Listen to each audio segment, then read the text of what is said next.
Every afternoon, Thomas the tank engine puffs along his branch line with Annie and Clarabelle. First, they pass the water mill. Next, they come to a big farm. Then, they can see a bridge with a village nestled either side of it. This is a special place. Whenever children hear Thomas coming along, they stand on the bridge waving until he is out of sight.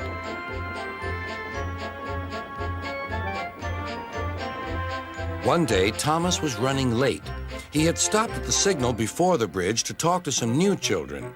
Percy the green engine was waiting too.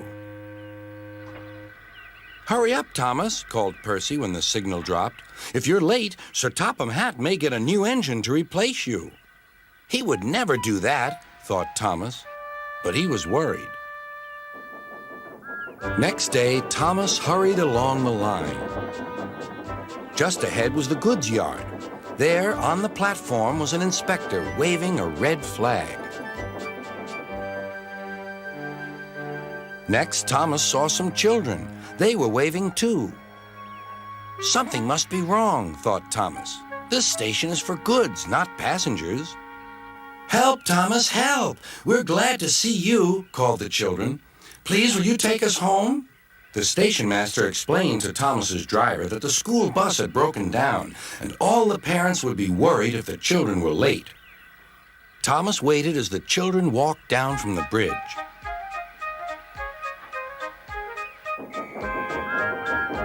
Then he took the children to the next station where Bertie was waiting to take them home. When Thomas finished his journey, he was very late. He was worried that Sir Topham Hatt might be cross with him.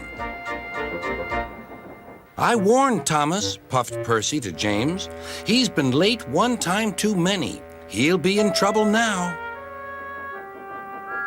But next morning, when Thomas picked up his passengers, Sir Topham Hatt was nowhere to be seen.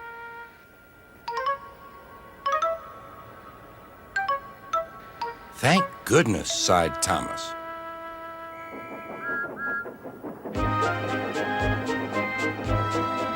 Thomas knows every part of his branch line. Just ahead was a stretch where the hot sun had bent the rails on the track.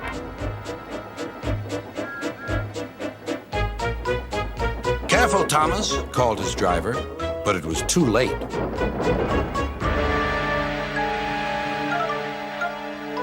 "That's done it," said his driver. "We shan't get any further today." "But what about my passengers?" asked Thomas. "Don't worry, they'll be looked after," replied his driver. While workmen repaired the line, Thomas had to shunt freight cars in the yard. Bertie came to see him. "I understand you need my help again." "Yes, Bertie," replied Thomas sadly. "I can't run without my rails." Bertie set off to collect Thomas's passengers.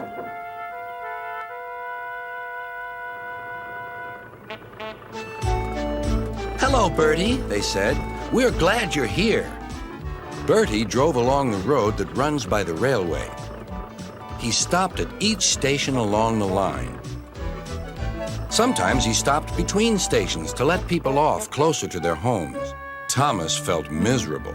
"I've lost my passengers to Bertie. They'll like him better than me." Sir Topham Hatt arrived. "Your branch line is repaired. I'm going to change your timetable so that you and Bertie can work together more." When Thomas reached the station, there, to his relief, were all his passengers. "Bertie is a good bus, but we missed our train rides with you," they said. Later, Thomas spoke to Bertie. "Thank you for looking after my passengers." "That's all right, Thomas. I like to make new friends, but I'm glad to share them with you." "You're a good friend indeed," replied Thomas, "and always will be."